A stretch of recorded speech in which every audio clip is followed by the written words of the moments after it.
What's going on, YouTube? This is SG1 Sports, and you're watching our college football channel. It's time for my 5 takeaways from week 2 of the 2022 college football season. What a week it was. This is the craziest early season week that I can remember. I mean, we have these upset Saturdays, these crazy weeks. Usually they happen later on in the season. During conference play, we see some big upsets and some crazy things happen. But week two, and a bunch of games involving teams not even in the Power 5, upsets all over the place. It was a crazy, crazy week.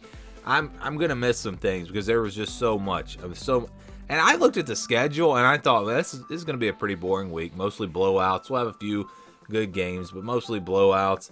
And no, it was insane. And already just 2 weeks in, this looks like it could be the most exciting college football season, maybe of all time. I mean, it's looking like it's going to be a really fun season. Not one of my takeaways, but I did just want to mention Scott Frost being fired at Nebraska. I considered that for a takeaway before he was fired. I was thinking maybe one of my takeaways could be that Scott Frost is going to get fired, and he did get fired. I thought they might wait another week, go through the Oklahoma game. They get a bye week after that.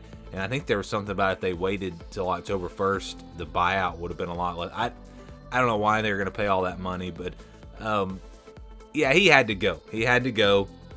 I mean, you cannot lose. And even looking back to the Northwestern game, that loss looks terrible now. Northwestern just lost to Duke. I mean, he had to go. It's like he cannot win a close game, and it's not going to change. I thought it would change this year. It's just not going to change. And so I think they made the right move. It'll be very interesting to see who they hire. We'll be definitely keeping an eye on that. But let's get to my takeaways from the weekend. And we'll start with the Sun Belt. The Sun Belt shines in week 2. And boy, did they ever. Who saw this coming? Not me. I didn't see it coming at all. We saw, I think, 3 or 4 big upsets. So Appalachian State upset Texas A&M. I thought that game might be kind of close, but pulling an actual upset and looking like the better team, this was insane. App State beating Texas A&M. Now, I did say all offseason this Texas A&M team was overrated, that they were just going to be way too young to be a contender this year. And I even said that they would be, not great at the beginning of the year, but maybe better at the end of the year. And that proved to be true. But again, I didn't think they were going to struggle this much. They've got to get better. They got to have a better quarterback. Haynes King's not getting it done. I don't know why Max Johnson hasn't gotten a shot. But Texas A&M really struggling right now. But give App State some credit. Just at the line of scrimmage, they look like the better team. They were able to run the football. Just an impressive performance. Same thing with Marshall. Their running back had 163 yards in this game. They upset Notre Dame 26-21, and the game, they were up at halftime. I mean, this was not some kind of comeback fluke. Notre Dame did find a way to get the lead in this game, and then that wasn't until the fourth quarter. I mean, then they had the pick six. It was just a wild game. Marshall looked like a really good team, and I think maybe a part of this, I think there are 2 reasons why we're seeing so much parity, and I don't want to talk too much about that because we're actually. That's another takeaway. We'll come back to that. I'm going to talk about why I think we are seeing some of this. We saw Southern Miss was hanging around with Miami at halftime. I think it was 10-7 at halftime. Georgia State almost beat North Carolina. Just crazy things happen. And then circle back to Nebraska. Georgia Southern upsetting Nebraska. Hopefully I didn't miss any of them. But the Sun Belt had a big, big weekend. And that happened, was it last year or the year before? There was one weekend where one of my takeaways was about the Sun Belt because this conference had a really good week. The Sun Belt's a good conference. I know they're losing some teams to the American, but the American will kind of be the new Sun Belt. And so that you cannot overlook some of these teams. There are some good teams in these conferences. Number 4, USC is back. And I mean, they're back. They're back to being a contender for the college football playoff. I really do believe that. And I say that I don't know if they've ever really been a contender in the playoff era.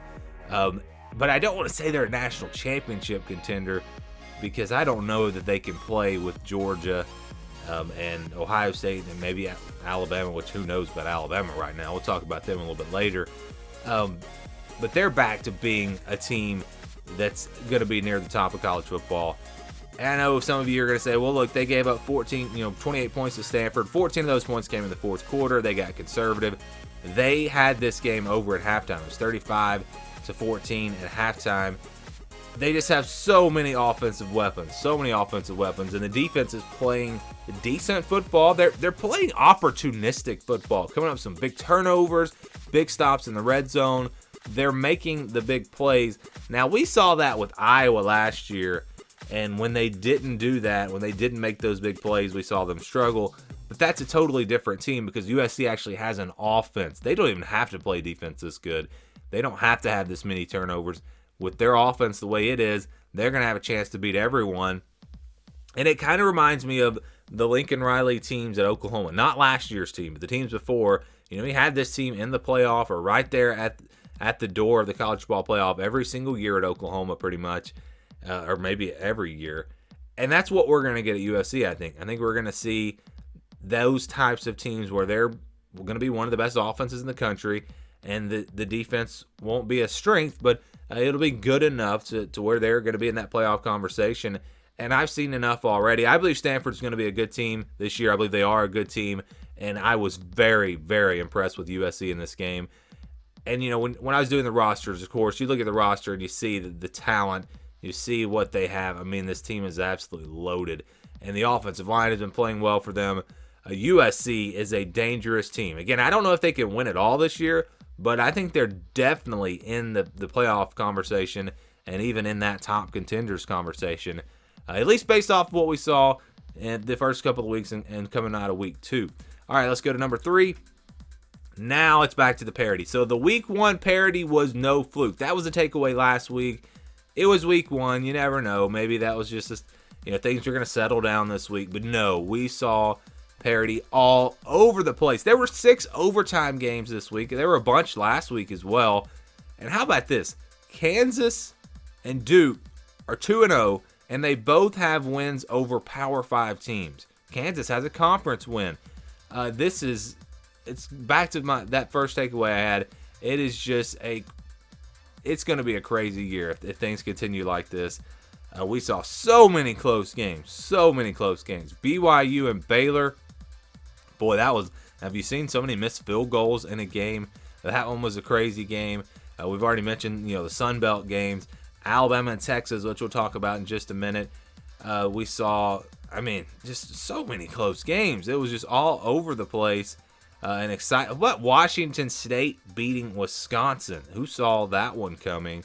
It was on my upset alert video. I just didn't really see it coming. Tennessee and Pittsburgh going to overtime. What a great game that was. We just did not have many blowouts. So Texas Tech and Houston. Houston, I should say, back in overtime again. 2 weeks in a row. They had to go to overtime with UTSA. This time they lost.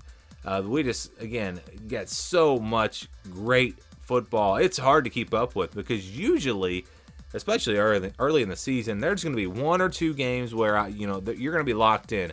You're going to see those games. You're going to be watching those games, keeping up with them, and then you kind of flip over to the other games that are on and say, well, it's a blowout. This one's a blowout. This one's a blowout. No, it was very hard to keep up, just like in week 1, and it's there. Parity is there. Except for maybe Georgia. Is Georgia the only elite team right now?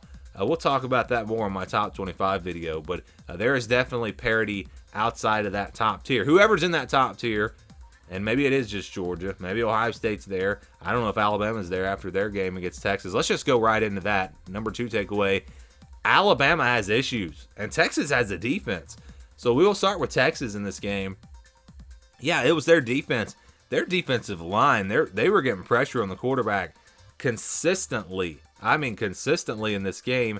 They look like the better team for most of the game. And I did not see that one coming. I totally missed this game. I think everyone did. First of all, I didn't expect it to be close. Second of all, I didn't expect it to be a low-scoring defensive game. I expected a shootout. That is not what we got. Texas, if they can play like this all year long, they will be a top 15 team. They will have a very good chance of getting to the Big 12 championship game. Now, can they play that way all year? That's the question. With Quinn Ewers in there being healthy, this could have been a top 10 team. They were moving the ball in Alabama pretty easily. of course, he goes down, and that changed everything. I believe if he had stayed healthy, Texas would have won this game. They almost won it anyways. We'll talk about Alabama's issues now. Offensive line, we know they had issues last year on the offensive line. Apparently, they didn't fix them because they struggled big time in this game. Couldn't run the football, couldn't protect Bryce Young. Receivers couldn't get open. They're missing those speedsters at wide receiver. And even the defense wasn't great. I mean, if you look at the time that the quarterbacks for Texas had in this game, the pass protection was very solid. I know Alabama had their plays where they got to the quarterback, but even when Hudson Card came in there, he had time to sit back there. He made some plays playing on a hurt leg. Alabama just did not look like a top 5 team in this game. They have some major issues. They have a very tough schedule. Now, looking at it, I don't know if this team can go undefeated in the regular season.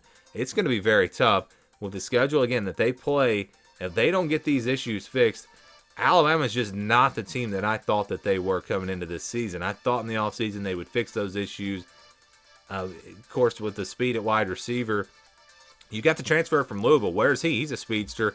I don't know what's going on, but Alabama does not look like the Alabama team that I thought we were going to see this year, and that was a huge takeaway. I mean, this was the game that I think interested me the most. Out of all the games, all the great games, this was the one that I was just like, wow, what just happened?